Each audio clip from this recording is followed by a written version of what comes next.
Hey guys, before we begin, I would like to first apologize for the echo and loud mouth noises that are present in the good first half of the video. Yeah, for some reason my microphone was turned up way too loud on the stream and resulted in pretty bad noise bleeding. I do end up fixing that though later in the video, so please bear with me. Alright, so with that said, thank you for watching this video if you are.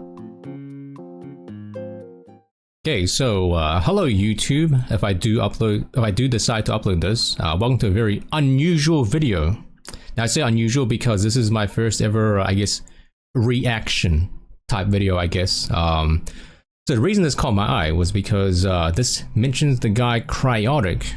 Now this is from a YouTuber called June the King, and this guy makes really good like YouTube essays, basically talking about content creators and what happened to them. And I've seen some of his videos, and they're both really good. Now, he recently released one called Cryaotic, A Failure's Descent into Madness, which was uploaded a day ago. And we even have, hey, Russ Money posted a comment as well. So, just to preface this, in case, you know, the YouTube algorithm decides to show this video to, I don't know, random people outside this circle that knows nothing about Late Night and Cry and Russ, for some reason, because, you know, the YouTube algorithm is weird, right? Like that. So, hello, I'm Tonkatsu, or Ton. I used to run a YouTube channel called Draxer, and basically that channel's whole identity was making highlights of Late Night with Cry and Russ, which was a popular Saturday night gaming group. They would come together and play games on Twitch every Saturday. And basically I was like, as you call it, the guy that would make highlights of their streams and post clips. And that's basically what I've been doing for my entire life. I did it from like 2013 till 2020 until, you know, the group eventually fell apart due to reasons, unpleasant reasons. So yeah, I decided to make another channel to kind of start again in a way, you know, lose the whole Draxer identity. There really was no way for me to bring life back to that channel anymore. So here we are now. As a guy that's been with the late night crew, I guess, not officially, but basically for my entire life, you know, this was a very interesting video. I have not seen it yet, and I thought I should watch it and, you know, give my input and stuff as a guy that's been doing stuff of this group for a while. And I've even done some official work for Cry. So yeah, some of you guys may or may not have seen the Nier Automata playthrough that Cryaotic did back in 2018. Yeah, I was the guy that officially edited the entire playthrough for him. And I will also say that I know Cry, you know, it's a very hot topic around here. I can say this though, that during my entire time doing stuff for him in a group, him and the entire group have done nothing but good things to me. They've always been kind and generous. They've never done anything bad towards me. And yeah, it truly was a moment of my life that was really huge and impacted me a lot. So let's just begin. Let's just watch and see what this video is all about. Maybe I'll have my input, say some stuff. We'll see how it goes. Oh yeah, I'll also link this video in the description as well, because this guy does really good things. If you had to ruin your life and career as a creator, would you cheat with your best friend's girlfriend? Would you exchange lewd messages with countless underage fans? Would you have a nervous breakdown on your live stream and post it as a response to the allegations? Tired of hiding the fucking truth of the fucking internet. That's how it is, okay? If you answered yes to all of these, then you may be Cryaotic. Also, sorry, I may or may not pause the video every now and again to, you know, give my thoughts and stuff and input, especially this part right here in the beginning.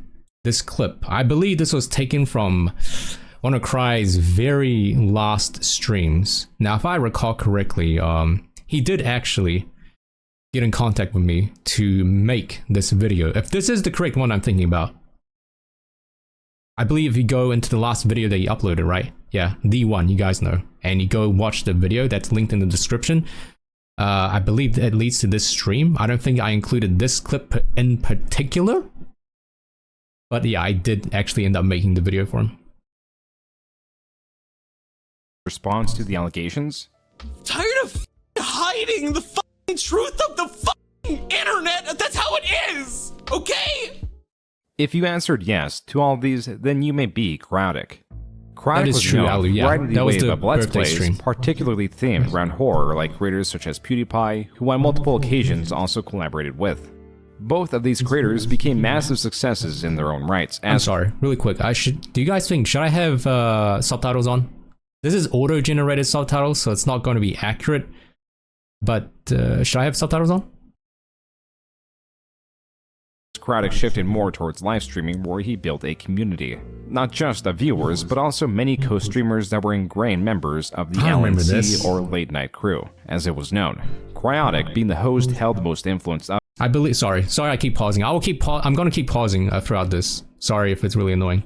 But I remember this, yeah, TwitchCon 2015. I believe this was the very first one that showed this group together. I even made a video on it. And I think this is when the Cryaotic spelling, I believe it was the misspelling that happened.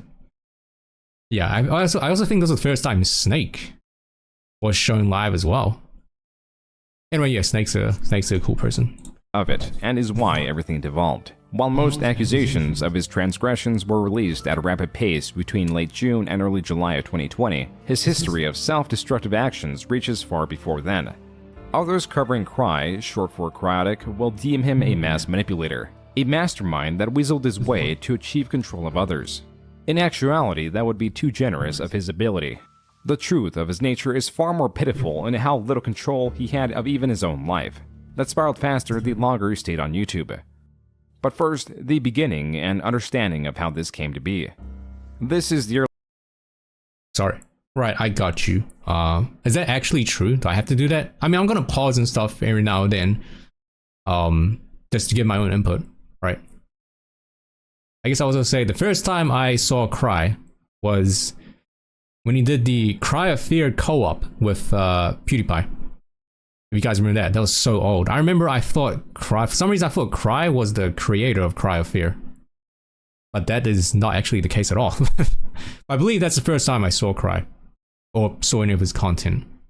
I don't remember exactly how I saw their live streams. I think it was when I saw one of their like live stream tonight videos that he would put out regularly. And I was like, hey, let's watch it. And of course, that's when the, Go to Bed Cry video came out. It's crazy. That one moment changed the entire course of history, I want to say. If I didn't upload that one clip, who knew what would have happened? That's kind of what started this whole thing. I think I used, this was before OBS was a thing. I didn't even know what I used to screen record, but it was really, really bad. It was really bad. But yeah, more on that later, I guess. Oh, it might be Bandicam actually, yeah. Is Bandicam even still, like, alive right now? But yeah, that coupled with the fact, Cry and Russ would like and comment on the videos. That's what really, I guess, kickstarted the whole thing. I guess I just uploaded that moment because it was just so funny. And that was when I was still in school. Yeah. Merely a screenshot of Chaotic Monkeys, what we know as Cry's channel. Though it was made in 2006. Man, he started YouTube when he was 25? Wow. Huh. Also, sorry if you hear weird things. I'm drinking water on the side. His first video was released over a year later in 2007 under Cry's theme. It is of a World of Warcraft character. Sorry, wait, hold on. I don't need to have subtitles on. Wait, because when people watch the videos and they want subtitles, they can just click it. Now I'm leaving it on because sometimes my hearing's bad. To a high-pitched tune likely made by Cry himself. And though the channel states he was 25, he was really around 19 years old. Also here are a few other videos. These, as per the title and the description, was clear that in some capacity he was re-uploading music from established bands. While these did not survive, likely due to reasons related to copyright, there were additional videos released in 2008. Many are nonsensical on purpose, and thus for the majority there is little pattern among them, besides forcing a quirky persona. Pudding.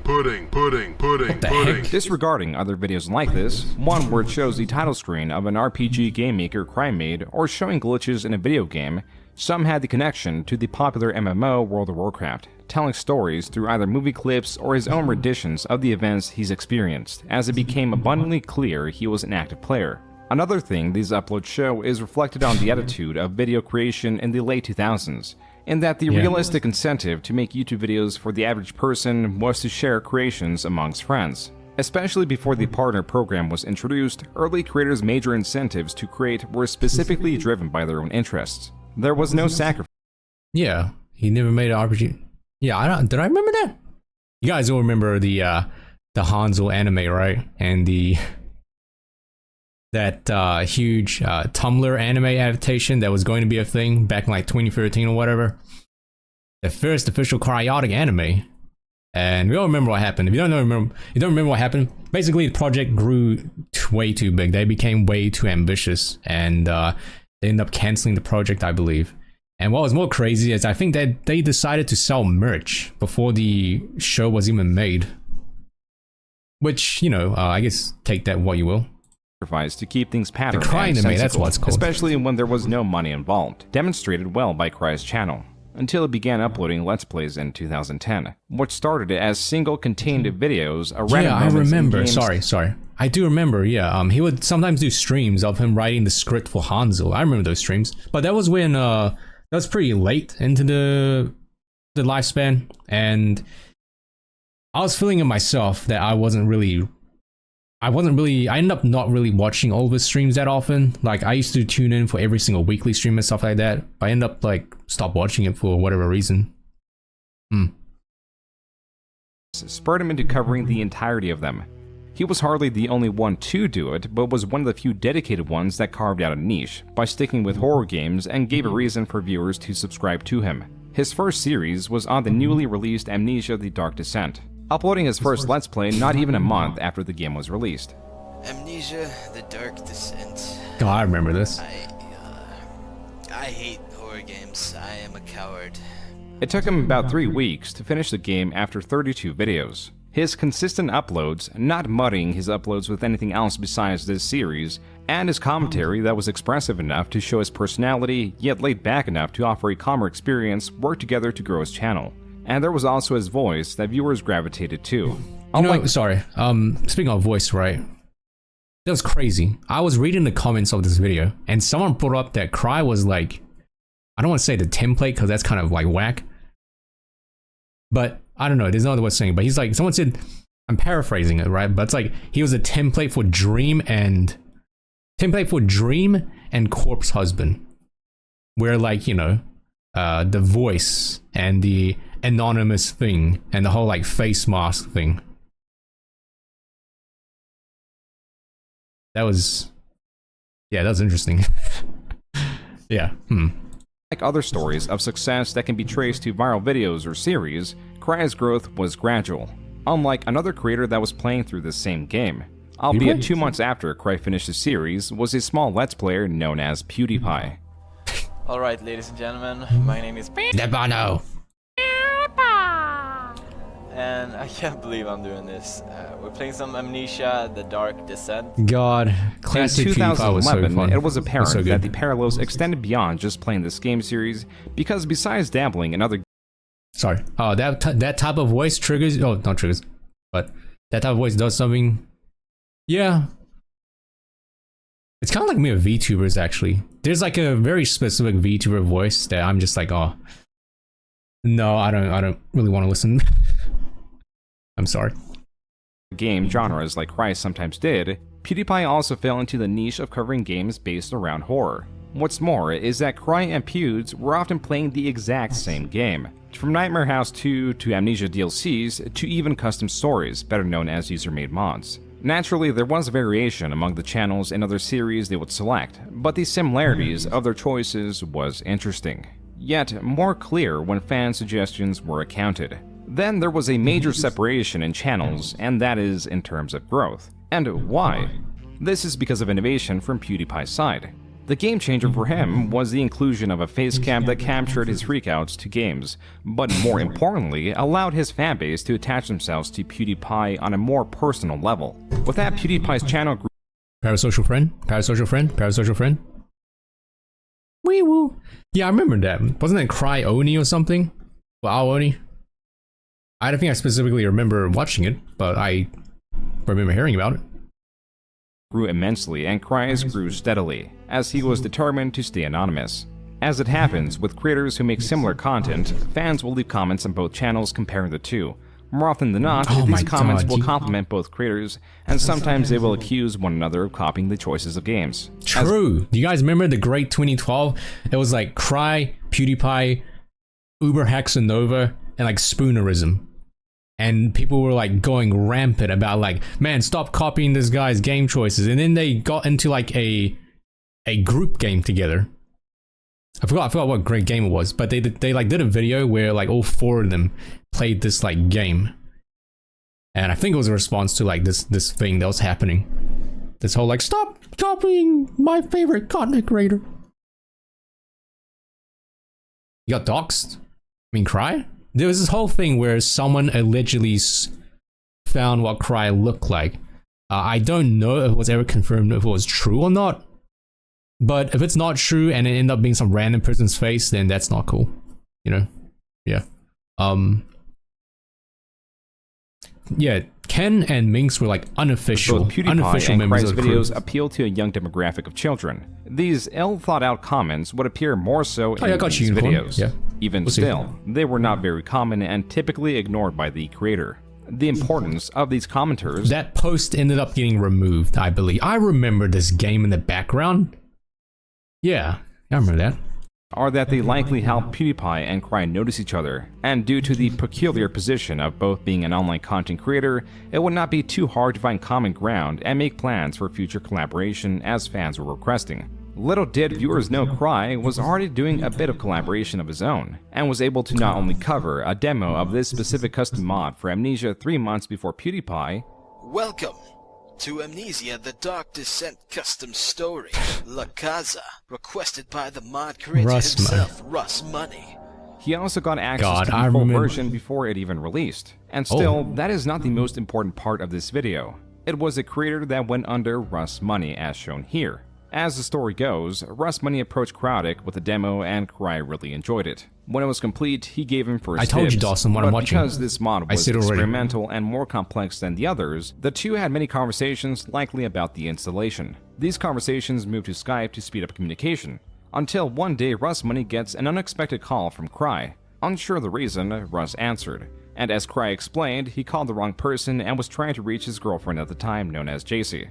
Yet the call continued as Cry decided to involve Russ and the call to his girlfriend anyway. While the relationship with JC later ended, because of this accidental call, the friendship with Russ would soon flourish. How? A livestream. And in October, he was using his channel to promote one. Except he revealed a rather interesting start for it. Just want to make a quick little announcement. Going to be in a live stream on Halloween night, which is Monday. It'll be starting around 10 p.m. Sorry, don't close it. Oh, you missed the ads? Okay, so let me reiterate for those that missed it because of ads. So this is a video called Cryaotic, A Failure's Descent into Madness by June the King. Eastern Standard Time, and going on until we pretty much can't stay awake anymore. It'll be fun, if it all works out. Hey, whose account is this? No Zixum? Is this account still active? Never heard of this one. Oh no, this account is gone. Yeah, this account is terminated. Yeah. Live stream sometime. Won't that be jolly swell? To stream at 10 p.m. at night would imply the stream would go on well into the night. Furthermore, he was going on someone else's stream and then popping on his own. And while on his own stream, Russ reached out. He joined the call, and that was the live stream where the two really hit it off. Join Russ and I on the stream Saturday, November 5th at 11 p.m. Eastern Standard Time. We like playing with you guys and would like to do so. Again, if things go as well as last time, we're gonna make this a weekly thing. Look forward to seeing you guys. The following stream saw not only Russ Money as a permanent member, but also a new one, at least as far as the audience knew, known as Scott Jund. Jund was actually making custom Amnesia mods with Russ Money, and as it turned out, also... Sorry. You guys Maybe not you, but I remember I thought Russ and Scott were the same people or the same person. Or rather, I used to get Russ and Scott like mixed up because this was when I couldn't tell their voices apart. So I was like, who's who? Anyway, now it's pretty easy to tell them apart. Also fit well into the group dynamic that was greatly helped by their irregular sleep schedules, as the late night streams were meant to go late into the night. That's when they became known as Sorry, yeah, I did DK for like many hours. But sorry, I'm just gonna be paying attention to this video, alright? So I might be ignoring some questions that aren't related to this video. So yeah, don't dot me, what do you mean? Hosting Late Night with Cry and Russ. This later evolved into Late Night Crew, or LNC for short, establishing a schedule of streaming late night on Saturday. You can tell which era LNC was at, depending on the background break screen. That was 2015. That era was 2015. Not just because this said TwitchCon 2015, but that background was 2015, or even 2014. On the streaming platform Twitch. There was also a larger involvement of guests and established hosts for the streamers now present on his YouTube channel, that earlier in the same year had the privilege of being welcomed into the YouTube Partner Program, meaning that he could make money from his own work on YouTube with advertisements, and money through streaming on Twitch from viewer subscriptions and donations. The following year, 2012, with a clean foundation of friends and steady stream of content flowing out, Cryaotic and the Late Night Crew were reaping the fruits of their labor.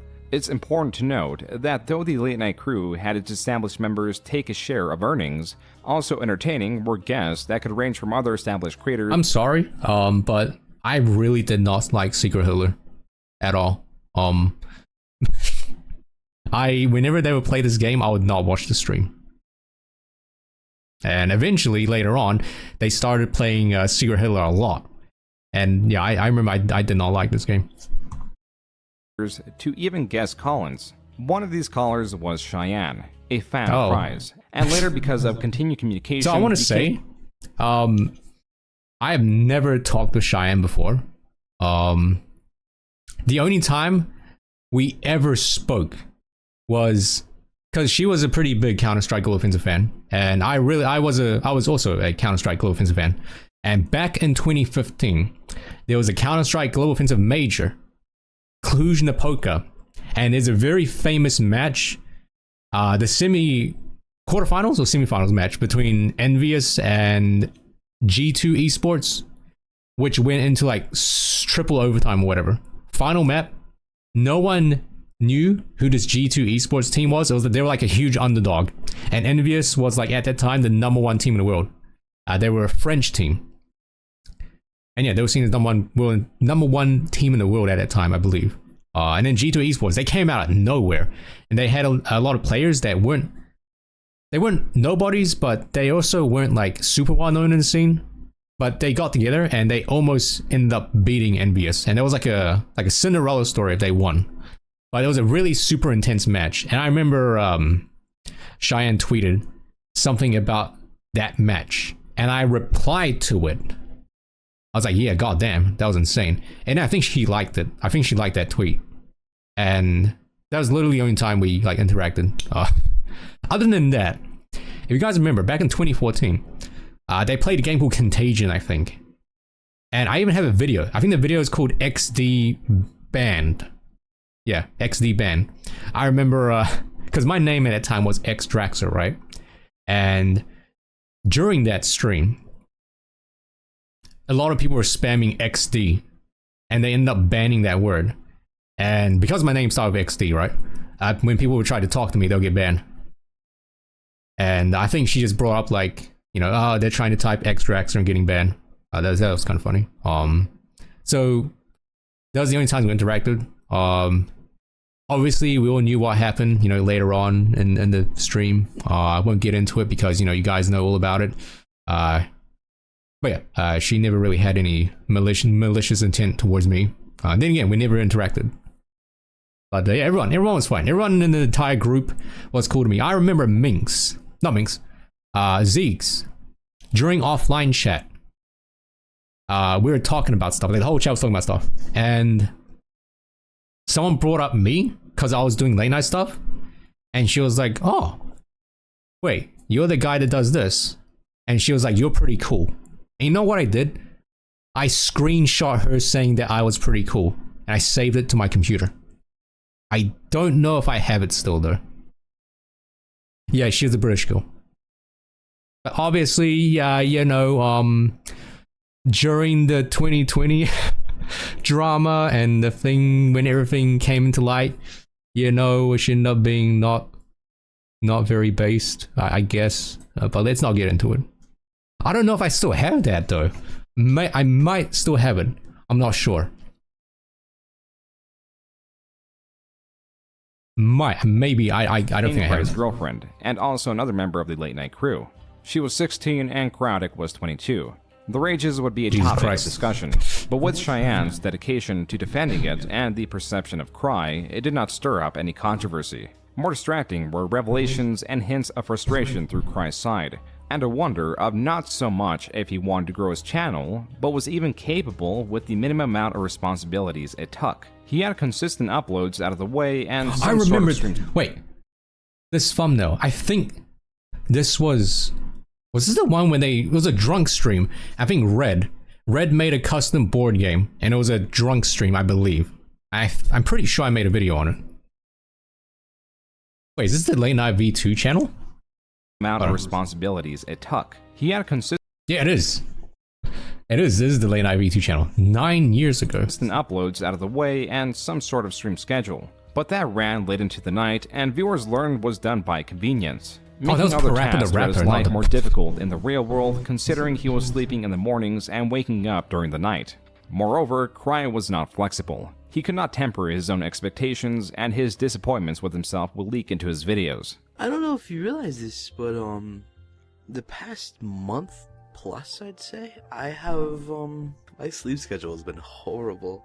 Same. I have been staying up until like 7 to almost 9 o'clock sometimes. I have not been responding to freaking all the messages that people send me, man.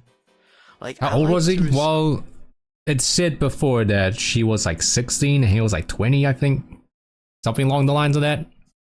respond to at least 90%, and not responding is a dick move, man. I don't like being a dick. I like being a generally decent individual. 22. Though Let's Plays Okay. were the center of his Oh, God, channel, this- he also did readings of short stories and Cry Talks. These Oh, are he more cut out the personal. jump scare. I remember that. Yeah, that's actually kind of freaky. If you want to watch it, it's like a webtoon comic called what? Dong Bong Chong Ghost, I think. Yeah, it's one of the very earliest like webtoon website comic like scare things. I remember that.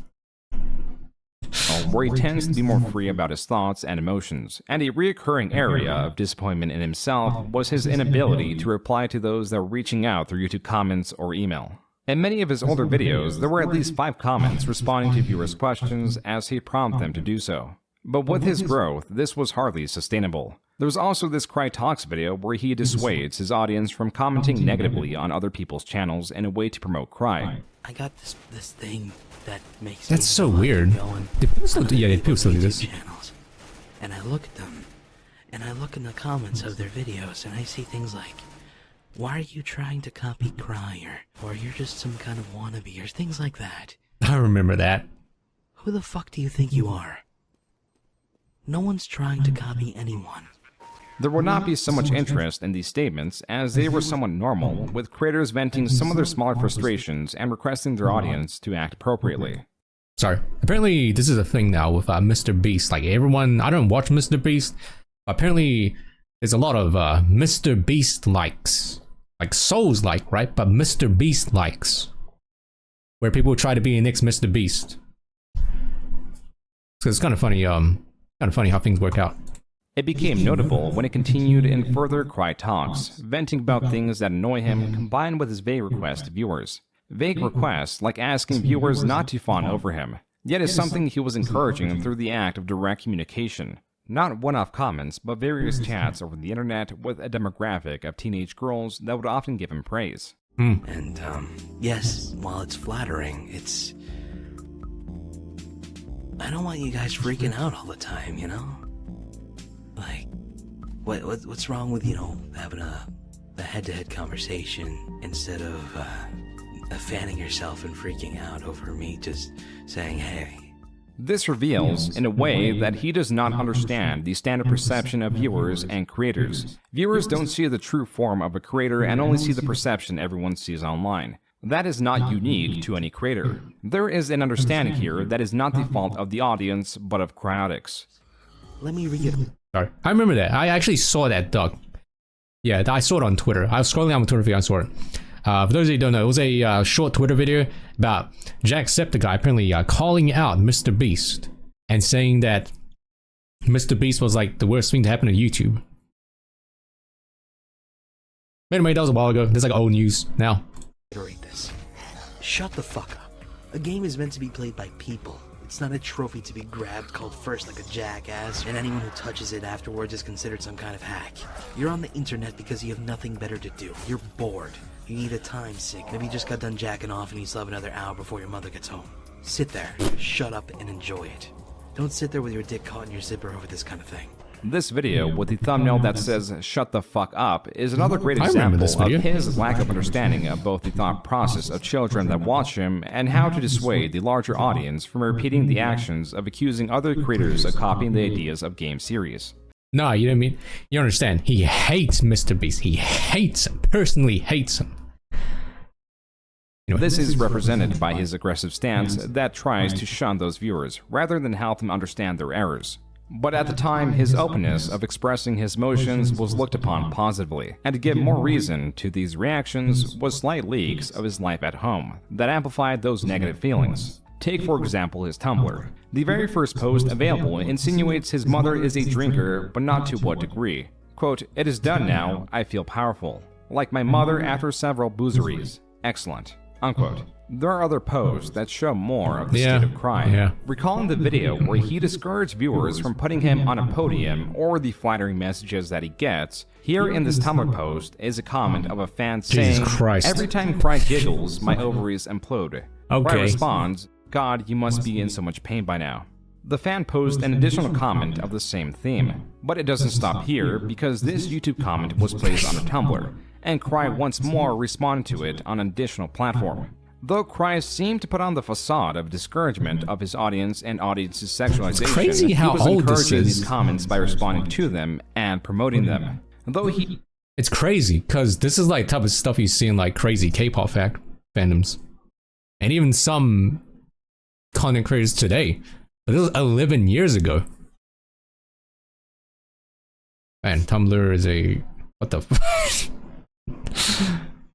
Okay.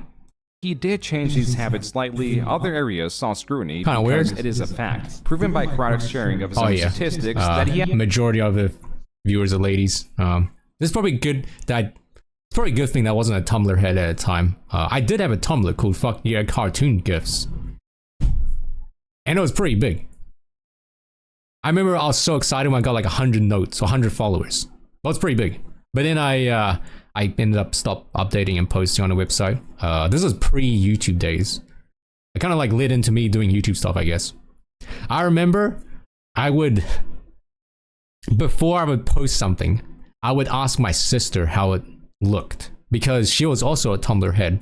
And we would both like post like random K-pop like GIFs. Because, I mean, even then, it's still popular. But we would use real-time player. You guys remember real-time player? QuickTime. No, QuickTime. We made GIFs by viewing the clips on QuickTime and exporting it on QuickTime and importing that clip into Photoshop. And that's how we made the GIFs. At least that's how I made the GIFs. That was like prehistoric Adobe Premiere Pro, like Sony Vegas. Using friggin' like cavemen, sticks and stones and rocks to make videos. He has an audience that are mostly made up of teenage girls. Yet he did things like sell this pillowcase that simply says, "Let's cuddle." Relatively, that isn't controversial. When compared to the thong, he was also... Do you guys remember the Sup Guy thong? Do you remember how this was brought up a lot during the streams? And everyone was like laughing and joking about it? But it was actually a real thing. selling. He discouraged fans from posing with these items as well. While it was not obvious at the time, Cryaotic was quite the troubled person. On his YouTube, he at times made update videos being open about his poor mental state and how that is affecting the production of his videos without divulging the problems and specifics about his personal life. Let's just say, I got a lot of stuff on my plate right now, and I need to finish eating all of this meal that my life has put on. Yes, my Taku. plate Yes.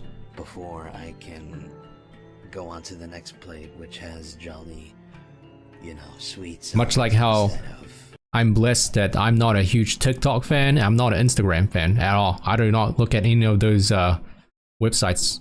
So yeah. Moldy cabbage.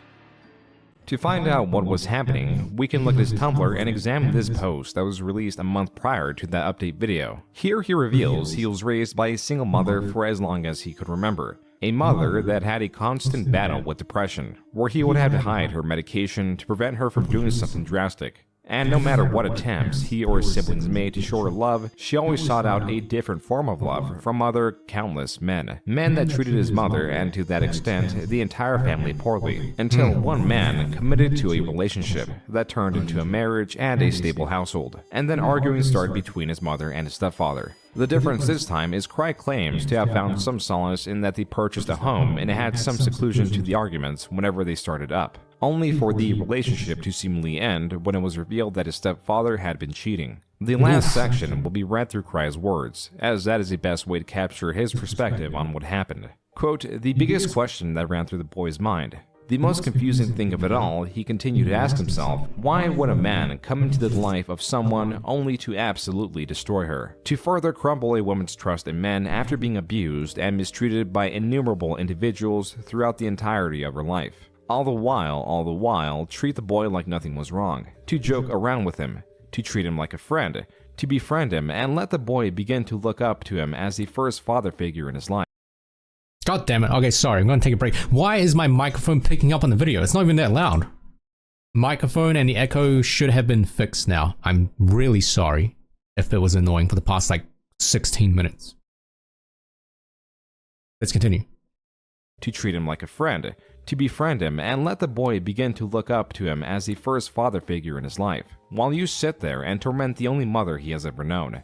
Venting status achieved. Sup. Unquote. These words can be communicated in a way of disbelief in the dishonesty of people and that they are able to break the failed trust of their partners and mask their transgressions with those that they appear to be honest with. The irony of these words would ring painfully in Cry's future. As for his own relationship, he and the late night crew brought on the last established member known as Snake, a nickname brought on through his deep voice that is similar to that of Solid Snake in the game series Metal Gear Solid. The late night crew, as it was, would consist of Cry as the main host, Russ Money that bounced off well with Cry's comedy, Scott Jund that had a similar personality, and Snake that's laid-back demeanor did not detract from the stream but added an element of professionalism and dry humor. Though various other characters would pop in and out like Cry's girlfriend Cheyenne or Russ Money's girlfriend simply known as Red. Now in 2013, viewers could look forward... Was that... Did he just say Red and he zoomed into Zeeks? I mean, sure. To the weekly Saturday streams starting at around 10 p.m. and ending early Sunday morning. These were scheduled in a way that they would play a lineup of games and have what they called a wind-down hour, where the gameplay, if there was any, was more relaxed as to transition to a calmer state and help the audience fall asleep even during the stream. These streams were far outshining his presence on YouTube. The same could be said for the members involved. It is fair to state, on the surface level, they had a successful operation going. Russ Money specifically, through the streams, was able to find a more stable life as he was revealing his prior home life to be possibly worse than Cryaotic's. The community could grow more attached to these characters and find some solace in their own problems. God, sorry. I remember all these background break screens. That's so insane. From those that they saw understood them. Yet Cryaotic could not contain his emotions, or at least was not in control of them. This is likely why his anger or sadness often bled into his Cry Talks videos. And even though his channel had grown tremendously from over 100,000 subs to nearly 900,000 in the span of the year that showed he grew as a creator, he was not growing a better understanding of his status as an online personality. The more you grow on YouTube or any platform, the more deranged audience members make themselves known. And there is a good possibility that Cry was getting harassed through emails due to a lack of response from these members. Instead of ignoring these or blocking them as most creators would have, he made Cry Talks, I'm not your fucking puppet. There's too many people for me to get my personal input on, so here, just take it. Everyone can have it. Everyone can get some. Here, just have it. Just take it. There you go. Happy birthday. Merry Christmas. I remember Happy this. Kwanzaa. Happy Hanukkah. Happy New Year. Merry Halloween. Happy Easter. Happy every other holiday. Congratulations on the event. Good job. I'm proud of you. I'm not proud of you. Grow the fuck up. Hi. Shout out to you. Good. Maybe next time. No. I don't fucking care anymore. I'm sorry you feel lesser of me as a person because I can't respond to your emails. There are way too many people to humanly respond to, and if I don't respond to a few of them, they get royally pissed off and start a riot. It's actually insane if you think about it. It's like really insane how big he got and how allegedly people were this attached and crazy about it. I mean, there's so many comparisons that I keep bringing back to like K-pop stans, but like, it's just crazy to imagine that this was a thing, even like a decade ago. And I guess I never had that happen to myself, right? Yeah, it's insane. I don't know. Fuck that! I apologize for being one fucking person who has flaws of his own.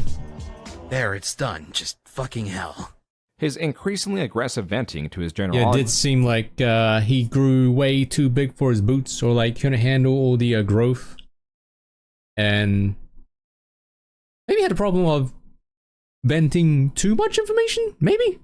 Or like, you know, maybe there's a better way of doing it, but then again, some people are way too crazy. And you just gotta explode, I guess.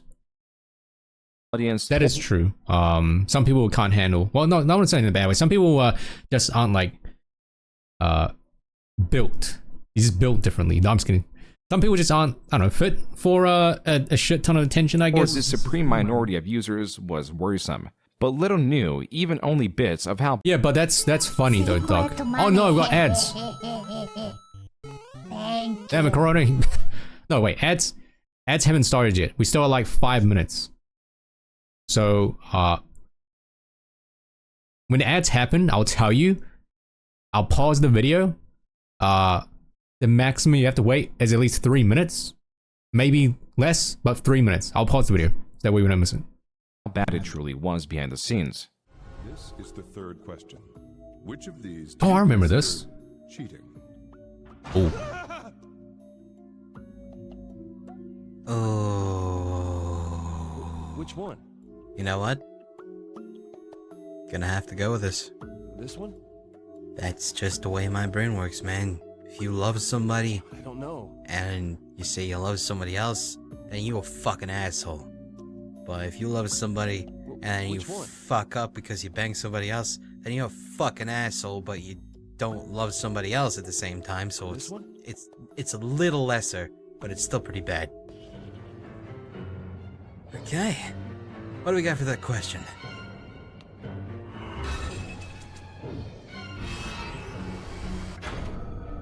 Wow, really? Huh. I remember I was watching this entire playthrough, and I do remember some questions and some. I remember some answers and some replied and stuff. Right? Some of the results. I remember he got really, really into, and by into I mean like really, really, like maybe a bit too invested. I'm in the minority for that. I thought it would be opposite. Huh. Interesting. That means I'm gonna get yelled at later. Fuck yes! That was a clip of Cry playing the video game Catherine that would get more attention throughout the years. In the clip, Cry decides what is morally worse for him, between physical cheating or emotional cheating that can involve intimacy shown through non-physical acts. And though Cry was repulsed, even by just the concepts, It turns out he was cheating on Cheyenne, his girlfriend at the time. The person he was cheating with was kicked and barred from ever coming on the stream again. Sometime after this, Cheyenne and Cryaotic broke up, but no one knew the entirety of the depths of Cryaotic's depravity, because as Russ found out through his girlfriend Red, as she admitted to Russ, she was flirting with Cryaotic while Cryaotic was dating Cheyenne. Russ took Red's word for it and believed it to only be friendly flirting. And this is all Russ knew. In reality, while this was another case... Is there such a thing as friendly flirting? I wouldn't know, because I've never been in a single relationship with anyone. So, I don't know. I don't really have an input on that. I'm very much ignorant over any types of relationships. Ever, actually. Does boot count? Well, the thing is, though, we both know, everyone knows that it's not real, though, when he does it. It's just for, like, fun. Right? Case of emotional cheating online, Cryaotic and Red went as far as to commission an artist within their own community of friends to draw them having sex. Oh yeah, Russ I remember didn't that. know That was kind of weird. that was really weird. Wait, who said that? Was it Cryaotic that tried to ask that? Wait, hold on. Another case of emotional cheating online, Cryaotic and Red went as far as to commission an artist within their own community of friends to draw them having sex. Oh yeah, I remember that. Yeah, I remember that part. That was kind of weird. Oh. Yeah, the difference is when Book does it, everyone, literally everyone here knows that it's like, it's just for fun. It's just this funny little thing. Russ didn't know this. And boundaries is probably the most important thing, right? We all know the boundaries. Of course, but the distrust in Cryaotic was now there, and his relationship with Red wasn't. Yes, that's exactly true. My say the L word redemption, yes. I don't mean a single thing. When someone redeems that. Unfriendly. Yes. Because he broke up with her in 2014. Also recorded in late 2014 was this update on a small hiatus Cry was taking due to an illness, and thus Russ was delivering it. That matters not. What matters are the last couple seconds that were likely meant to be cut out. Guys, hopefully I'll be good to go on Monday. If not, I'll work on not fucking up the recovery process even more than I already have. Good luck. Good. Alright, ads will start in 1 minute, by the way, chat. 1 minute. I'll let you know when they happen. Shit. Whatever, I'm done. I'm out of here. I'm leaving. Fuck this. Have me do this shit again. I'm done.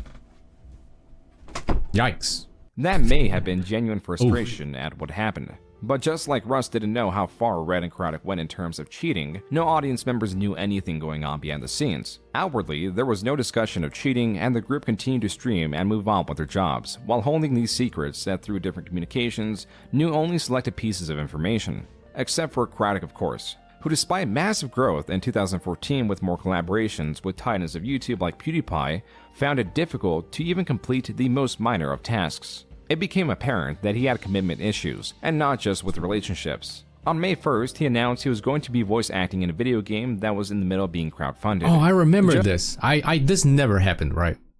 I don't think this ever happened in the end. Just 2 days later, he was crumbling under pressure as he was venting through this video. When you're in a position like mine, you either gotta learn to, forget all that, don't sign up for everything that you can't handle, or be able to manage your time properly. I can't do any of that. I'm working on it, but my personality's not exactly, up to par with this kind of thing. I'm still learning. That's who I am. I got faults. Everyone has faults, but my faults are pretty stupid sometimes. Unexcusably so, but hey,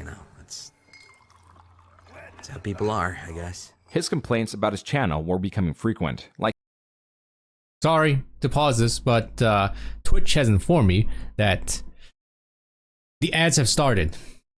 So I'm gonna go take a toilet break, and we'll be back in about 3 minutes.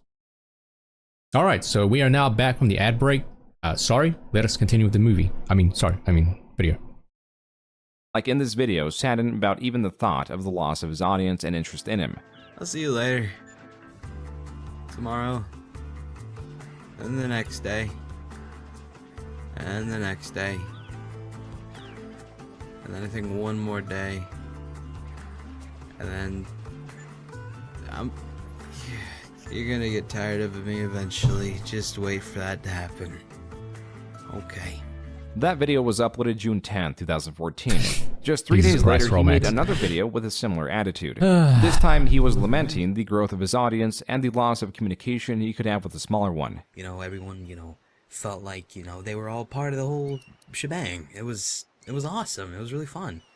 But now it's just flooded with, I want to suck your dick, and I want to suck your dick too. That sucks, man. Like, What?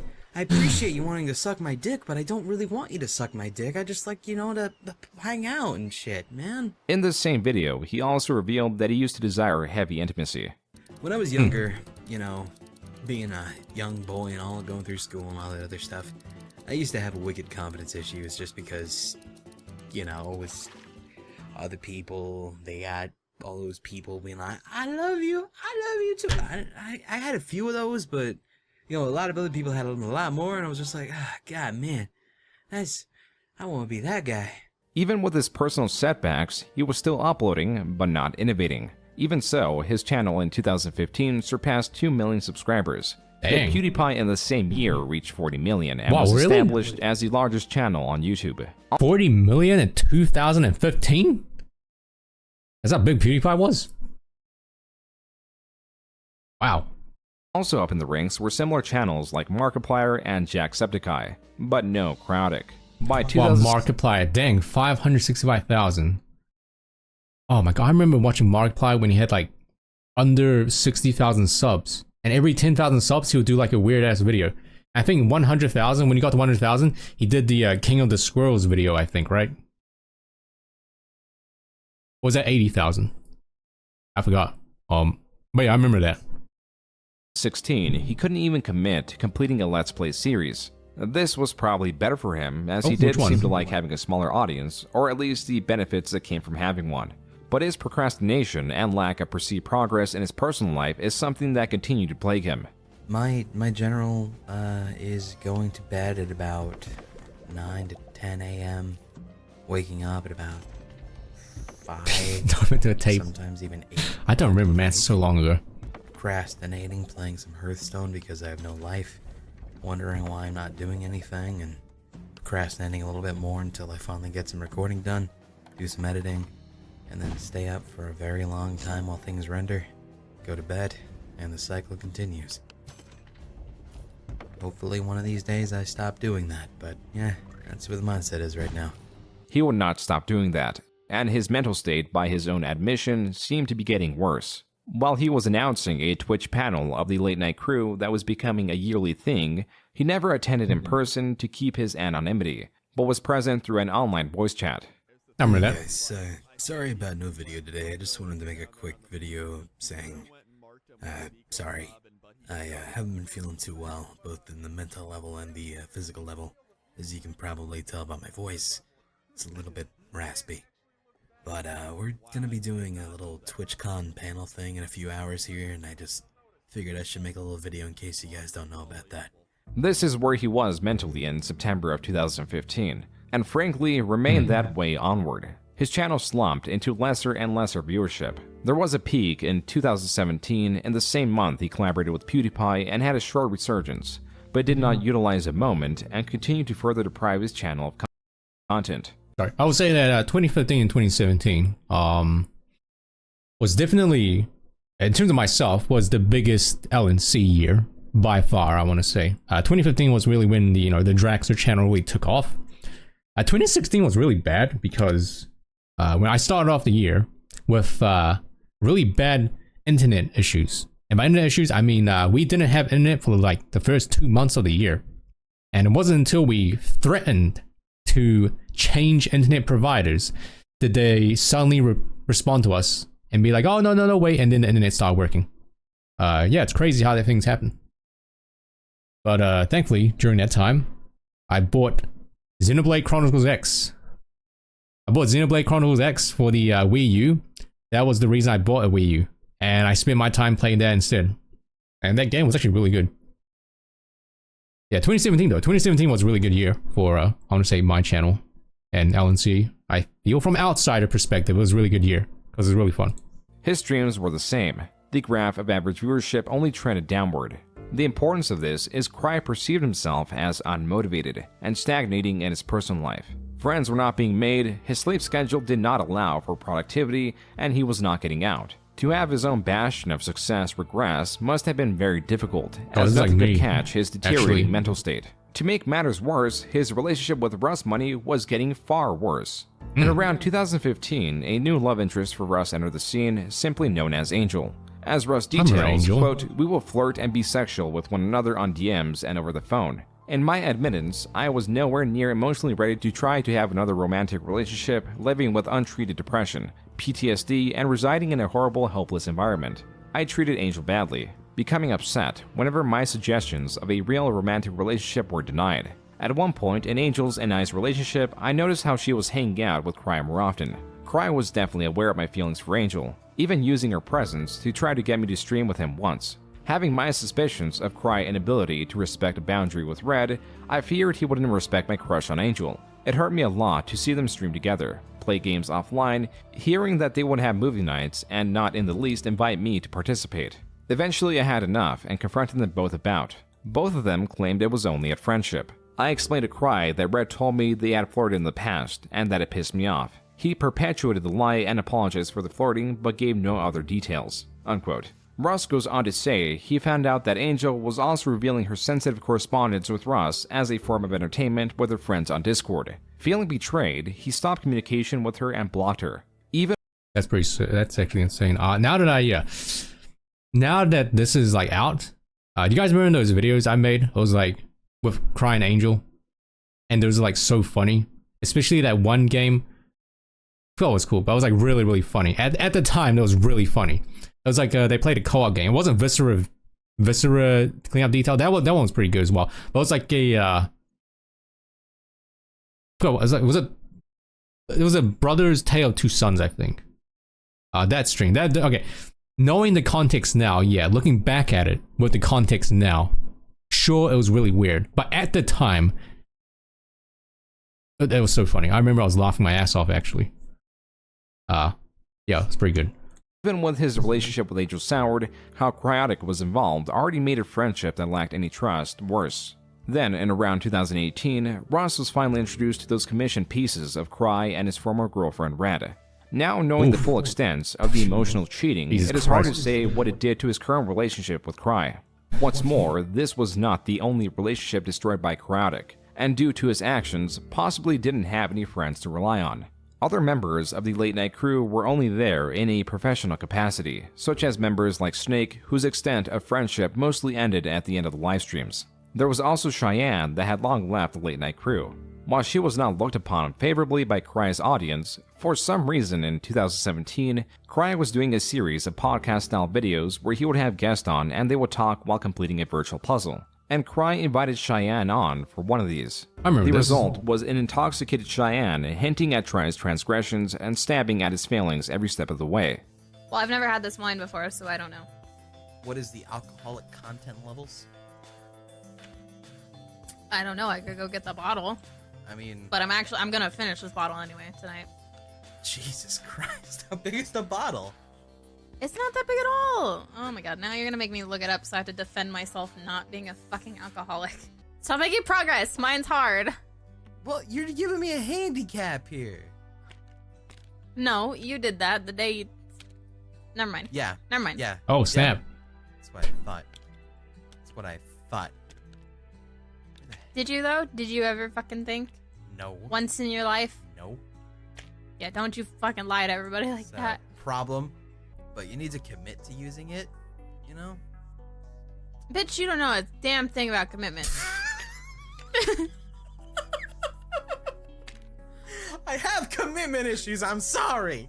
It's gonna be fucking flooded. Can we just say that we're much better friends than not? Just so they get that out of the way. I'm not your friend. Fuck you, bitch. You're my fucking friend. What have I done that is dumb today? Exactly. Okay, this podcast would be so long if I had to list every single thing. Well, luckily it's not actually a podcast, so that works out. To say this was an uncomfortable watch would be an understatement. The comments, ignorant of Cry's cheating as nothing had been revealed at this point, still riled against Cheyenne and her crewness. As for Cry, his channel, and even his Twitch streams, was all declining in various ways. His streams were getting less attention, and his channel continued a drought of videos. Make a couch, right? It's a super cool couch. I like it. It's comfortable. It's really fun. It was nice making the couch. It looks real good.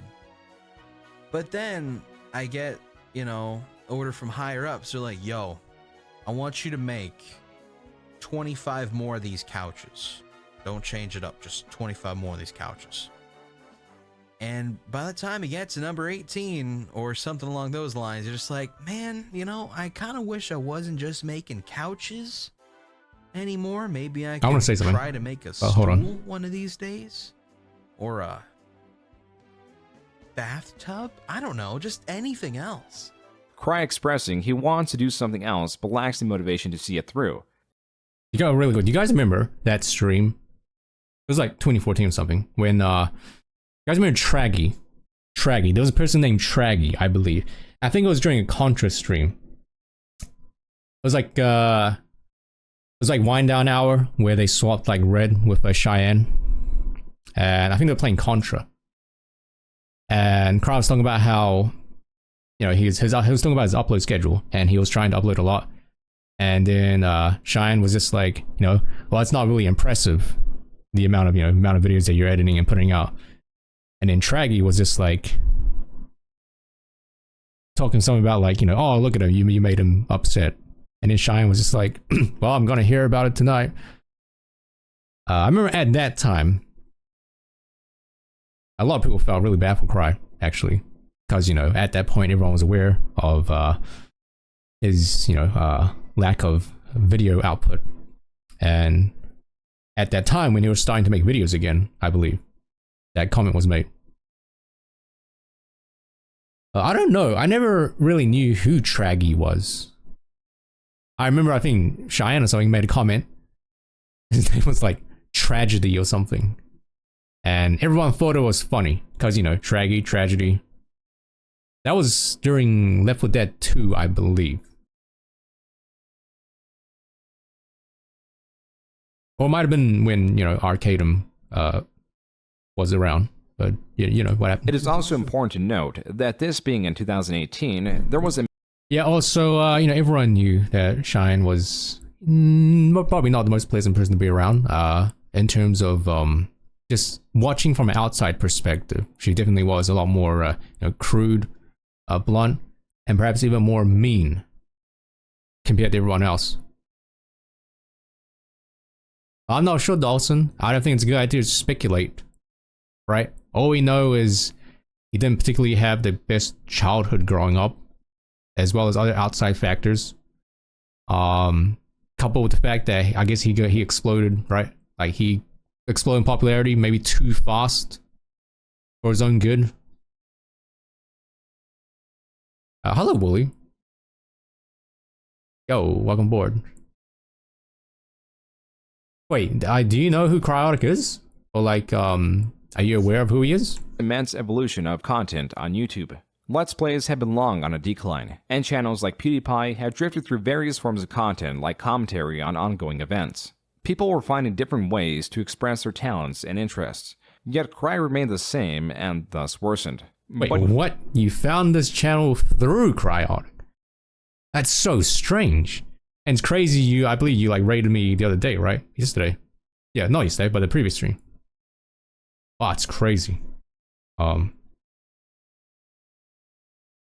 Wow, when I was still Draxo. Oh, you know, it's funny that you typed that word, because early in the stream and for a while, I had that word blocked and blacklisted. And then someone came in and was asking me if I had any rules, because they had typed in that D word, and I blacklisted that word because I was trying to, you know, get a fresh start and stuff like that. But I unblocked it.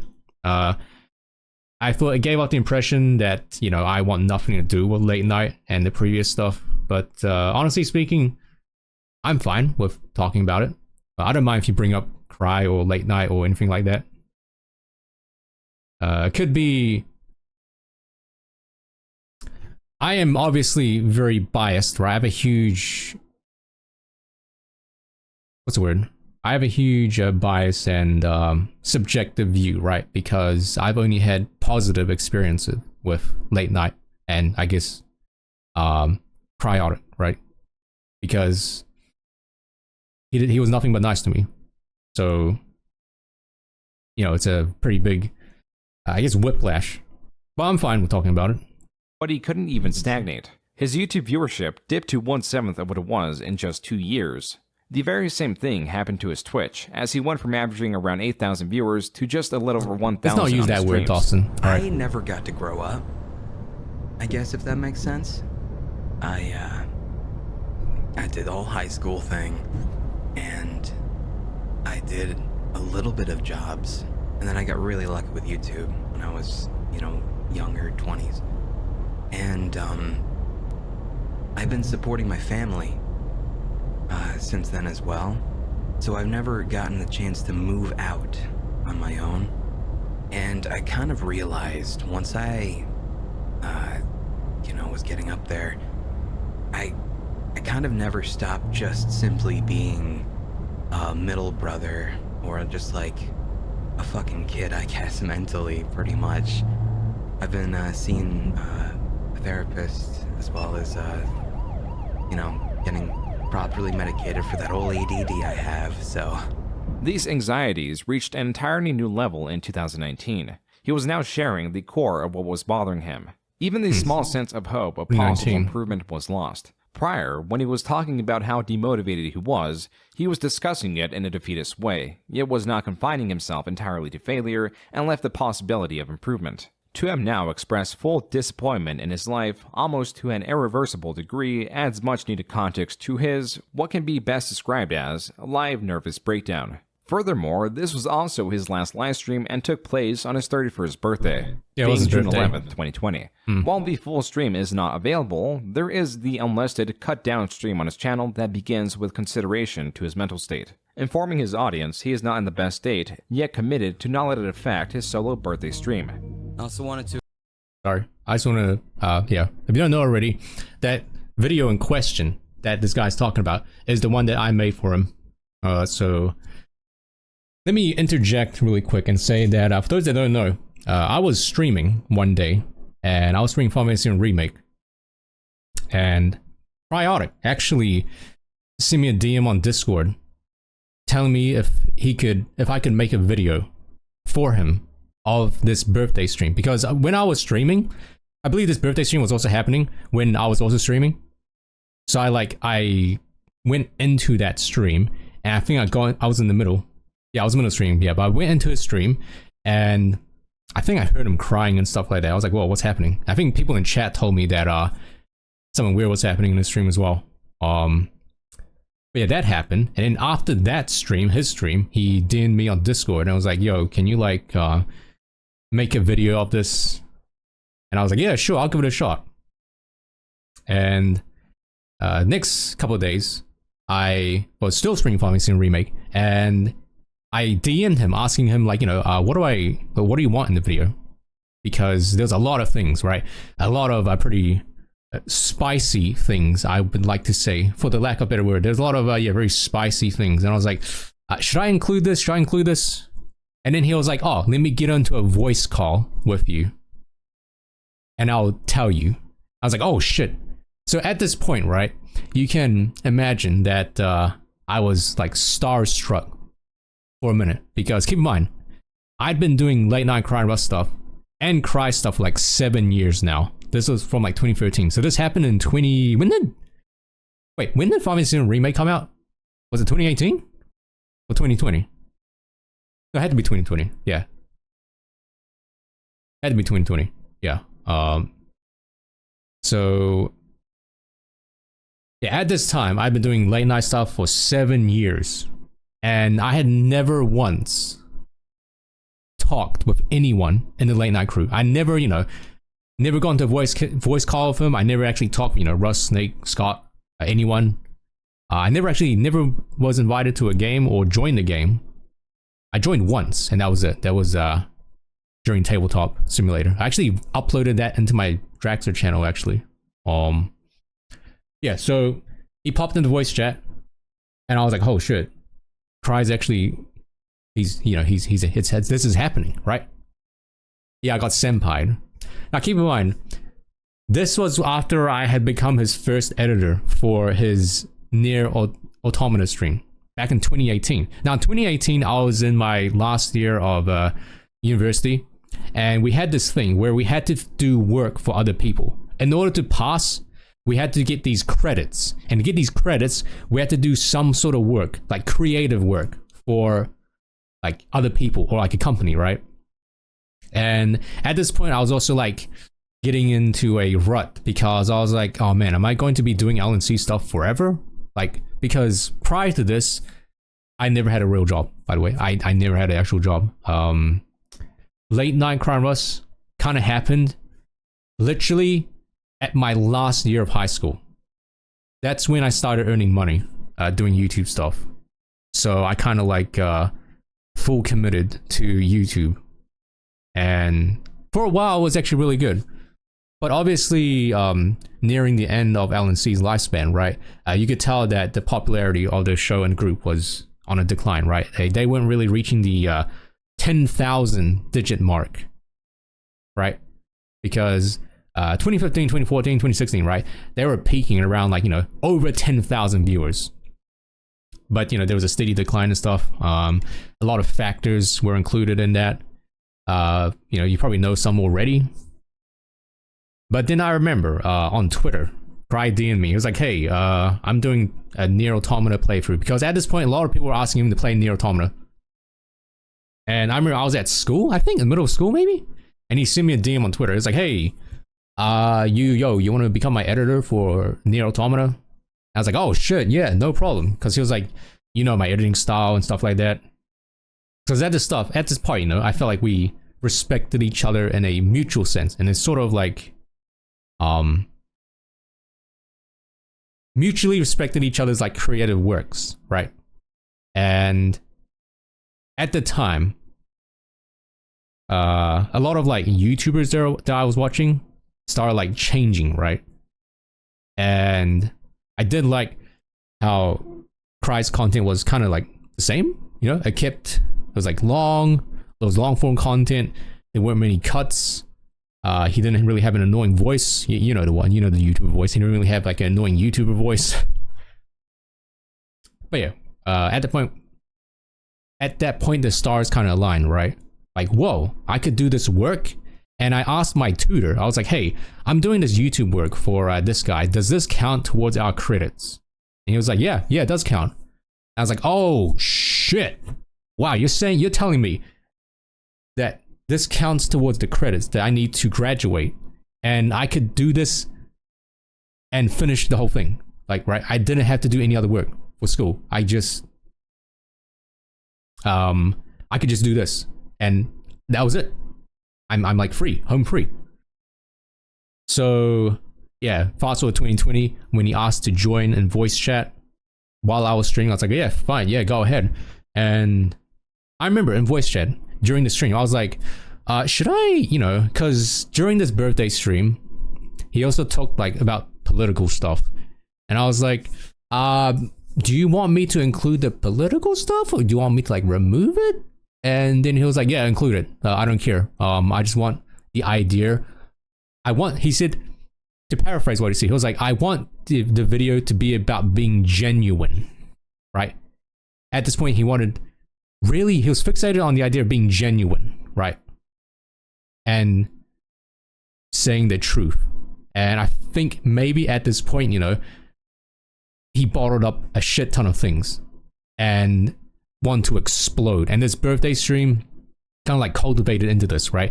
And it was also because during this birthday stream, he was getting a lot of bits and donations, right? A lot of people were giving him a lot of money, and he felt like really, I guess, undeserved. And he started like really like spouting off his real life problems and frustrations and stuff like that. I'm pretty sure this guy June will get into it, but this is just from my perspective. So I'm sorry if I'm talking too long or too much. This is just how I felt during the time. So yeah, that was my experience with Cry back in 2020. The first ever time I actually talked with him, like not face to face, but actually talked with him one-to-one. Then I remember I like, you know, I humorously talked back and forth with him about like, you know, adding, because he said his real name, right? He said his real name during the video, and he asked me if I could like censor it, and I was like, okay, sure, I'll do something funny. So I said, PewDiePie, right? Overlaid the video of PewDiePie, right? And I also overlaid the clown honk. And I asked him if that was fine. I was like, yeah, that's fine. And little did I know, right after this was during the late night, right? You remember when they were going to go live for late night, and they posted a tweet and like, hey, we're going live with late night, and then like this whole thing came out on Twitter. Before that day, Cry posted something on Twitter. It was like, yo, gamers, I'm totally going to be playing Last of Us 2. I think it was Last of Us 2. But I have a very important video to put out. And I thought this very important video they was going to put out was this unlisted video in this video, right? Now, granted, it ended up being that video. But no, it ended up being that, you know, we need to be genuine video, the very last video on his, like, YouTube channel, right? So I was like being all cheeky. I replied to the tweet being like, oh, I knew, I think I know what you're talking about. Wink, wink, nudge, nudge, finger guns. And I was like, yeah, this is going to be so exciting. This is going to be like a brand new restart for late night. And I guess Cryaotic in a sense, right? And then that genuine, we need to be genuine video popped down. I was like, what the hell? I was so confused. Everyone was confused, yeah. And yeah, that's my first-hand experience with this particular video that June is talking about right here. So yeah, let's continue. He might explain it, he might bring it up, but yeah, that's just I just wanted to talk about that really quick, even though it's probably pretty long. Thanks for listening. To express my sorry, also I apologize, I do not actually have the VOD saved of him talking to me. Unfortunately, that VOD was deleted because Twitch has a thing where if you don't highlight a VOD, they get deleted after 14 days. At least if you're not a Twitch partner, they get removed after 14 days. And I forgot to highlight that VOD. Yeah, it's gone. So I don't really have anything to show it, but yeah, it's unfortunate. Personal position of where I'm at. Because I'm a personal guy. I don't like to talk about myself. But I'm not doing the best. However, I can express myself through music. And right there, I feel like I just expressed everything possible by belting it out, okay? And I'm gonna keep it at that, and we're gonna play video games and have a good time from now on, okay? Thank you for understanding. And now we're just gonna have a good solo birthday today with you in chat, me. We're gonna have a good fun time. Sorry, I don't think, maybe he does. I don't think he brings up the Goodbye Volcano High bit that happened during the PlayStation 4, PlayStation 5, during the PlayStation 5 showcase with the, you know, Goodbye Volcano High bit. Then this happens 6 minutes in. I see, this is very personal. I'm gonna regret saying this later, but I feel like being open with you guys, okay? I haven't got to start my life yet, I'm 31. As this progresses, his emotions take hold, and he doesn't talk about a single thing that is bothering him, rather he talks about everything at once. From the lack of progress in his life, his lack of validation, was a huge his thing. disinterest in money, yet the divine money caused, as he needed to take more for himself to compensate the failings of his YouTube channel. I need you guys to know that I just want people to be happy. I never care about money shit. I don't. I never do. I didn't want to even open up donations. It's just the guys needed money.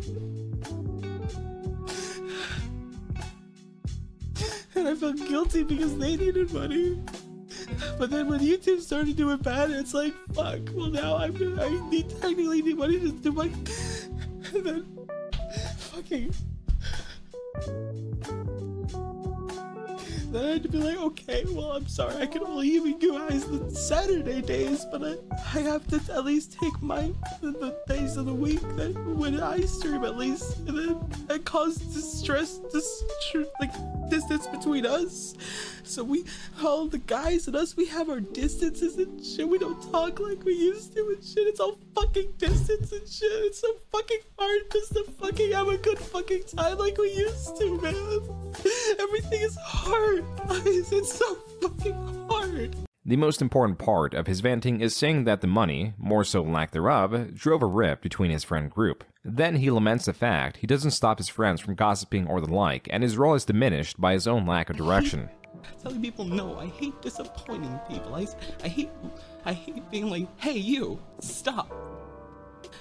So I let people get away with shit. So like I fucking let my friends like say shit that I know hurts others. Excuse me, I feel bad after joke. I feel bad joking. But if I were to joke, you joking away, it would be me saying turn after the new gacha banner after saying he wouldn't spend money. I mean, I didn't spend money though. I used the gems that I saved up. Anyway. Other people, even though I shouldn't, because I don't want to cause strife there. And it's fucking hard, and I always get put into a leader position, and I don't know what the fuck to do with my own life, so how am I gonna lead other people? It is already clear that Cryaotic is not in a normal mental state, as he is being overwhelmed by emotions, that before he can digest them, they shift. He goes on to talk about a feud between two popular creators and then Black Lives Matter. Alright, you know what? Fuck it. Oh fine, yeah. Fine. I remember this. You know what? Fine. I'll fucking just talk my feelings and about that. I don't give a fuck. But this is not for this shit. I'm just tired of people using people's emotions just to profit. They just see money. Spelling error. And they just see hurting people in the process constantly, dude. Like the fucking, why do people give a fuck constantly about like the Keemstar H3 shit, for example? Who cares? Nobody actually cares. People should care about the Black Lives Matter shit. Black Lives Matter fucking matters, dude.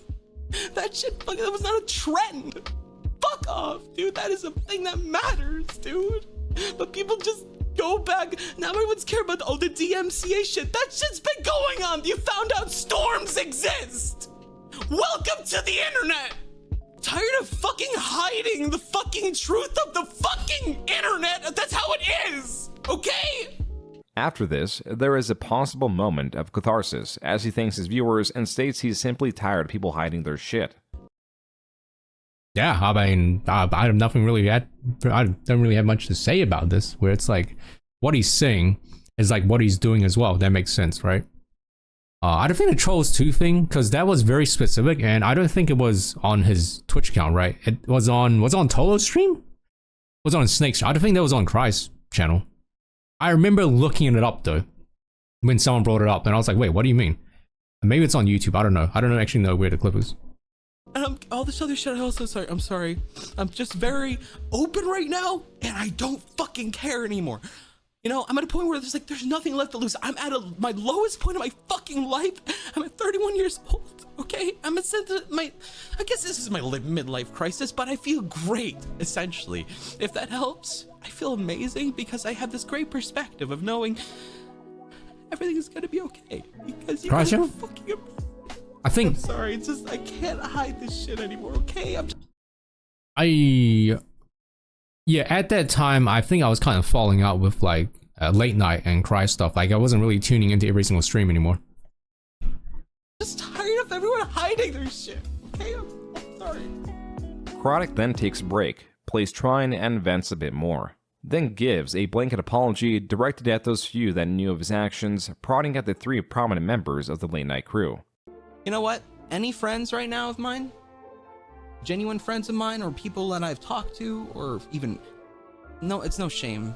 Everyone knows it. I'm a fucking flirt and everything. Everyone I've flirted with, I'm sorry in the past. I feel bad about it because I was sensed that validation, and I regret it now, and I'm sorry. I'm fucking sorry. If you would like to fucking talk to me, your genuine fucking emotion, please send me a message. But right now, I'm just want to play Trine, okay? All my friends, if you want to talk, please. Everything. Russ, if you want to talk to Snake, John, anybody. None of the late night crew knew just how much Cry had hidden, except Cry himself. This came to a head on June 17, 2020. A user by the name of Lady T Beanie, or Beanie for short, came out with a tweet stating, quote, "This is really hard for me to share. I'm not directly tagging them, not my style. But I post this knowing a good handful of you will know. I've been afraid of this making it back to them, but I'm choosing to not live with that fear anymore. You have no more power over me anymore." Unquote. This continues in pictures attached to the tweet, meant to expand on her message. The first of which says she began talking to this person at the age of 16 in 2011. The person they were talking to was 22 at the time. This 22-year-old never discouraged the feelings she was developing towards him. After turning 18, Beanie states the now 24-year-old couldn't return these feelings because the 24-year-old was messing around with his best friend's girlfriend, but still saw Beanie as a good backup option. Yet another 2 years later, they found out that the now 26-year-old was interacting with minors, and Beanie wanted to cut things off. In response, the 26-year-old says the only use they'd ever had for Beanie was, quote, "a good piece of ass," unquote. That's when Beanie informed the 26-year-old significant other of their partner's infidelity. Beanie, now posting this, was 25 years old, exposing that they wanted an innocent friendship with this mysterious person, but had their intentions betrayed. She has also learned of other women that presumably during their teenage years had similar experiences. The person Beanie is referring to is Cryaotic. That wasn't figured out until later. Additionally, with the way this was presented is to not cause controversy, but to share her experiences because Cryaotic isn't named. Yet she also divulges information that links directly to Cryaotic, like his age in 2011 or that he was cheating with his best friend's girlfriend. The latter was information that the late night crew was previously thought only to be privy to. This is to say, the late night crew, that was not on good terms with Cryaotic, had good reason to believe this was legitimate and directed towards Cry. And sometime within 3 days of this Twitter post, Cryaotic released his final video to date, titled, "Cry Talks, We Stopped Being Genuine a Long Time Ago." I've always felt disingenuine because I was never open with people about things, because I was always hiding things. I was never able to be genuine with people anymore after the fact that I cheated on my girlfriend with people who I didn't realize were even underage in the first place. So yes, I'm sorry. But I promise you I'm not that same fucking person anymore. Besides that line, there is no substance to this 4-minute 22... Oh, well, there you go. There you go, Nicole. Audio is used in lo-fi. Lo-fi. What do you mean audio? You mean like the sound effect they would use? No, that was like his regular voice. Or rather, that was like the voice that he would like put on. You know, the hey guys and welcome to you know that voice. 2-second long video. The rest is a general apology for wrongs he may have done in the past because he saw himself as infallible and realized he wasn't. He also links to that nonsense of a birthday stream he had 9 days ago. Also in the description, he clarifies he was never physical with anyone that was underage. It was all online. It is difficult to overstate the level of confusion everyone was feeling. As the average viewer, the video even watched through its entirety makes no sense. Why is Cry uploading this? Who is he referencing? Why is he linking to what is essentially an hour-long nervous breakdown? What is going on? Unlike the LNC that had pieces of Cry's transgressions from cheating and the constant lies, the audience never got a piece of it, and Cry's history and much more was being unleashed now. This moment is so unbelievable, there is still confusion as to what happened, which will be explained with its additions now. Beanie, on June 17th, released that tweet with 4 photos providing an extended statement, but did not say it was Cryaotic. Cryaotic, likely feeling the story of his inappropriate interactions with fans and cheating with his best friend's girlfriend finally coming to light, decided to come out in front of the story to gain control and become the initial source of information so that he exposes himself rather than others exposing him, as that is far worse for his reputation. But his incompetence knows no bounds. This video that was in ways meant to explain his transgressions of flirting with fans and cheating was caked in vagueness. He did not say how many fans he was flirting with, why he didn't discourage them or stop himself, what he saw in that, didn't apologize to anyone directly or even acknowledge anyone. As to why this could be is because he could have exposed everything about himself and made it clear about every unfavorable thing he had done. Instead, he was likely addressing only the small amount of information that had come out against him. If he truly exposed all the people he flirted with or apologized to Russ directly, then he would also be exposing himself for things that aren't known. Cry could have been betting on that other people would not come out and expose him further with their statements against him. In hindsight, that was a superbly terrible bet, and as more people were coming out, Cry tried to rectify his video by saying that it was made during a manic state, and is not accurate of what a proper apology looks like, also stating that there will be another video that properly addresses those affected. That video never came. What did was more information about Cry. Beanie confirming it was Cry that she was talking about in her tweets was releasing more information, like how it was her tweet that directly influenced Cry into making his video. And though he told Beanie he was going to make it detailed, that was not the video everyone got. Additionally, the night of Cry's video's release announced that he was still going to stream and would be making that additional video that never came to be. But, quote, the show must go on, unquote. Miscalculating the amount of backlash, Cryaotic walked this back and apologized and canceled the stream. As for the LNC, Scott Jund announced that him, Snake, and Russ did not know the extent of Cry's depravity. They did not know he was flirting with underage fans. It is important to keep in mind that this was all coming out on June 20th, 2020, and at a rapid pace. A day later, Scott Jund talks to Cryaotic through Discord, expressing his disappointment. But what about the other two members? Cryaotic did cheat with Russ's girlfriend after all. Russ, also on the 21st, states he is devastated to say the least, and that, quote, Cry and I have not been friends for a very long time, unquote. Back to Scott Jund on the 22nd, he streamed and talked about the ongoing situation. I will talk about what I knew and I didn't know. I knew that he exchanged sexual text with a 16-year-old while he was 22, I think. And I saw a screenshot of that. That's pretty much the extent of that creepy shit that I knew. I found out a whole bunch more that, yeah. It's weird, like, I talked to a lot of people the other day, and it's like, a lot of people had different pieces of information, like, different pieces of the puzzle. And then, like, information would be exchanged with all the people involved, and then one person would go, wait, he did what? And then that person would go, yeah, I knew that. Like, there's so many weird puzzle pieces of, like, not knowing. He also talks about why he left one of Cry's recent streams. For those who are wondering why I left the stream the other Saturday, it's because Cry was like, he was grilling me on how to be a better person, and I had to just leave before I fucking lost my shit. Because yeah, him telling me to be a better person is a little hypocritical. Now, sorry, this might take a while, but I would like to bring up the video in question, actually. I think I remember what it was called. If I search this up, PS5 conference? Yeah, here it is. Alan C reviews PS5 game trailers. I believe this was a clip in question. Maybe it's in here, actually. We should we just review the... God, where did the time go? Octodad? Wait, Bug Snacks.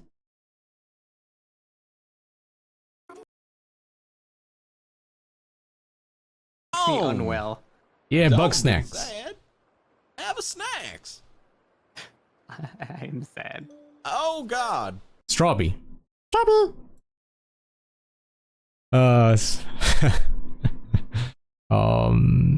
Where's Goodbye Volcano High? Oh, here it is. Ooh. Express what they want to say. That's it. Like, that's how they've come to find out how to do it. Why can't they go to college now? Why are they stuck in high school? Because high school is more accessible to reaching out to people, because more people trying to find themselves are in high school. What about? Go ahead. It's meant to reach people in that age range. Yes. That's why it keeps happening. Why? What would you put out something in college when a young kid doesn't know anything about college? Why don't we take it a step further? Go to elementary school. That applies to everybody. Because not a lot of adults remember shit about elementary school. I remember nap time. That shit was dope. What about kindergarten? I think later on. Later on? Triceratops nerd boy. Oh, is that what it is? That's what it. Exactly. You don't know what it is yet. Oh, right here. Because of the concept, technology, dude. Oh, of course it's dinosaurs. This part. It's a meteor. Dumb. So stupid. That's actually cute, though. The whole concept is they want to live their life before the meteor dies. It's all an analogy, dude. Oh, is that what it is? That's what it seems like from me. But you're ridiculing it because of the concept. So you need to actually stop doing that and embrace shit. pessimistic fuck. I don't know what it is Damn. yet. I know! Exactly! You don't know what it is yet! You know what? I hope it's the greatest game I've ever played in my life. Thank you. All I'm saying is you kept talking when it was trying to tell you something. You weren't taking in anything. You were constantly thinking of a way to rebuttal it before it could give you anything. That's it. That's all I wanted to say. I'm not even mad. I mean, isn't that the point of a trailer? To make your thoughts on the trailer, though? Yeah, after the trailer. I already watched it, though. This happened The several whole days time ago. no, as soon as you watched it, your first glance when you saw that, monster. Anyway, so that was the gist of the video. Obviously, there's more to it. And we all know that after this, they went on break, you know. And air quotes, went on break. And supposedly hashed things out. But I'm pretty sure that is the part in question. Anyway, so back to this June the Great video. The other prominent members of the LNC made their own streams talking about what was going on. Snakes also took place on the 22nd. First thing first, everything that Cry has done is repulsive, vile, and disgusting. Snake's a little bit quiet. The more I uncovered, I talked to a group of like mutual acquaintances and friends on Saturday evening, which is where I learned everything that had transpired. Snake provides the current number of people making allegations against Cry.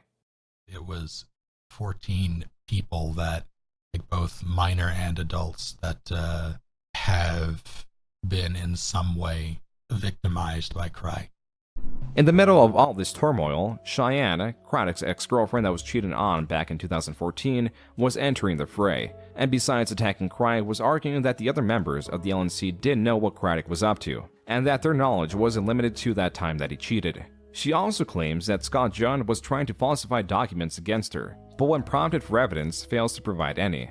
Still, the larger audience, scrambling for more information about Cry, found various logs that were being leaked of Cryaotic talking in sexual manners to his fans, some alleging that he was sending lewd photos, and as the number of people coming out increased, their stories could be corroborated to higher degrees. And more, people started to dig through Cryaotic's history. Cryaotic's lewdness towards both underage fans and those of age was just one piece of what was being revealed, because now Russ could finally talk about how Cry cheated with his at-the-time girlfriend and what it did to him psychologically.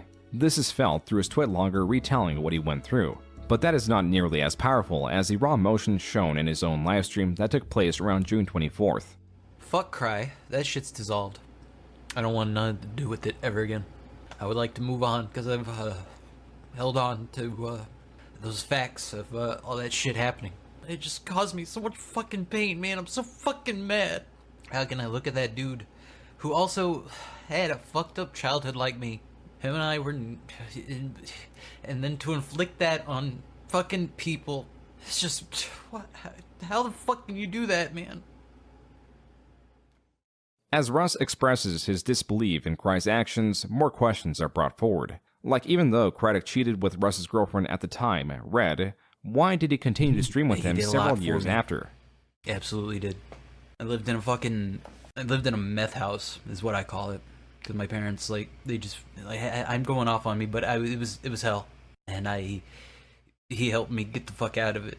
When people were asking, why did you stay? When you knew that he was fucking around with Red and all that, it's because I didn't want to. No, I'm not going back to that. It's a worser hell. In the same stream, Russ provides the fact that the late-night streams were 2/3 of his overall income. Additionally, like Cry was doing with his fans, he also clarifies that the cheating with Red was all online. And fucked around he did. And one instance was when I was with Red for 6 years, and yeah, they fucked around. From what Scott says, it was never physical, so I'm gonna take his word on that. I believe like fucking all the other people, it was all online. The dude's not even getting actual coochie. It's oh my god. I know I'm sorry to say that because this involves underage people, but it's just like, it's all fucking online. It's stupid. Still, there is also his love interest Angel that Cry knew about. Long story short, I had a crush on her. Cry and her knew about it. At some point, they decided to be in a romantic relationship, disregarding my feelings. Because of Red and Angel, Russ was fearful to put forward that he was with any specific partner in fear that Cryaotic would take them as well. For past like 4 months, almost 5. It'll be 5 months and a couple of, like a week or so. I appreciate the person. They make me a lot more happier, and I it's ridiculous, but I felt like I had to keep them hidden for so long because I was afraid Cry was going to fucking slide in them DMs. As legit, it is so fucking stupid. It's funny, but like actually terrible. You know. As for the other victims of Cryaotic, some were very vocal with their history with him, like Beanie, Ari, Ocean HRVX posting screenshots of their conversations with him. And though Cry would try to say he did not know he was flirting with minors, some screenshots say otherwise, like when he allegedly says, quote, "Get older so we can fuck already," unquote. There's always a possibility that these are doctored, but portions of his number left exposed give just enough information to make them more legitimate. That and the tilde at the end of sentences was a key piece that was stitching together Cry's style of texting. The few leaks of communication with Cry did not help his case either. Yeah, sorry. It's like, yeah, it's funny in sense of it's so outrageous, right? That it's so outrageous that you just laugh, right? It's so, yeah, it's so far. Oh no, ads are gonna start soon, but we're almost at the end of the video, so hopefully the ads are like really, they start really late. Cry equating some accusations that he deemed false from a specific accuser as, quote, "IRL game of Secret Hitler," unquote, and that he was gonna, still in the theme of the game, quote, "call out the fascists," unquote. This was posted on June 26. Cry, when asked about how many girls he played around with at the same time, according to the screenshot, is 3, and is, quote, "mostly to help them build self-esteem," unquote. These leaks slowed as the days drifted into July. Cry made no additional updates besides the twit longer he posted shortly after his video. Cheyenne announced that she reported Cryaotic to the FBI, but not to what degree, meaning that she could have just tipped them off for nothing to happen, or maybe they could have investigated him. Either a possibility, neither a certainty. The members of the LNC, or rather former members, were taking breaks. Ads have started. Snake, along Sorry. So let's continue after the ad break. with doing so, also compiled the events of the past 2 weeks and sent it to trusted sources, likely meaning the platforms Cryaotic resides on. All this information about Cryaotic flirting with fans as far back as 2011, whether underage or of age, came out in the span of 2 weeks. Viewers were betrayed by Cry's transgressions involving not just Russ, but every member of the LNC that he was dishonest with and knowingly cruel to. Screenshot after screenshot, claim after claim, it was overwhelming. Even as things slowed down, there was still confusion about everything that happened, because there was not enough clarity and there still isn't. And make no mistake, there have not been any direct updates since then. It wasn't until September 9th of the same year that Cry's Twitch channel was banned, and then in November he changed his Twitter profile picture with text that says, "more to come." As of 2023, nearly 3 years later, viewers are still waiting on Cry's response. They will seek out Cry on a yearly, monthly, maybe even weekly basis, and wish for fan or unrelated accounts to be owned by Cry to get some closure. But this is unlikely to happen. As it stands, it is a person's tainted history that is only significant enough to be put alongside other ex-creators with various allegations levied against them. This is the colder reality of just lost potential. Cryaotic is a complete failure of a person that, even given such immense opportunities, could only complain about his inability to utilize them. These failings, in hindsight, provide only the comfort that he did not continue to succeed, but a disappointment and sadness that he did not grow.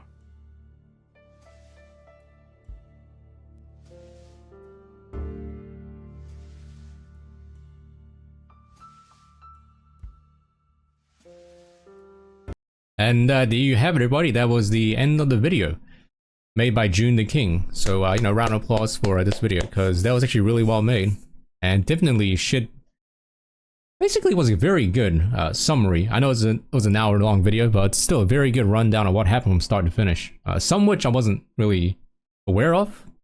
I kind of knew all the details, but definitely a very good rundown of this start and end. Did I like this? Yeah, I liked it. So at the end of this video, June mentions that not much information has come to light recently, this past few years, ever since the incident happened.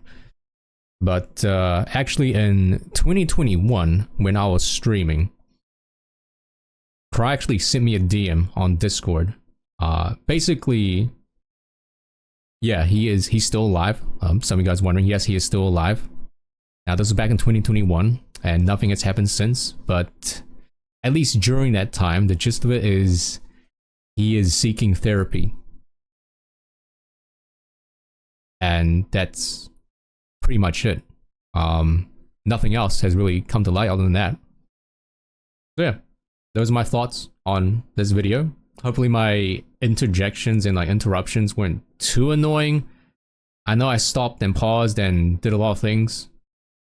But yeah, that was just my experience, I suppose, and like first-hand experience with what happened and my time doing the late night stuff.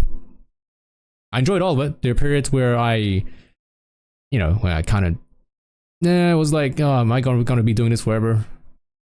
But you know what? I'm still glad I did it. I had the opportunity to do something this big for so long, and was a part of a community that, for a part of a community that was, you know, in the end, really good and fun to be around. Yeah. Catch you all later.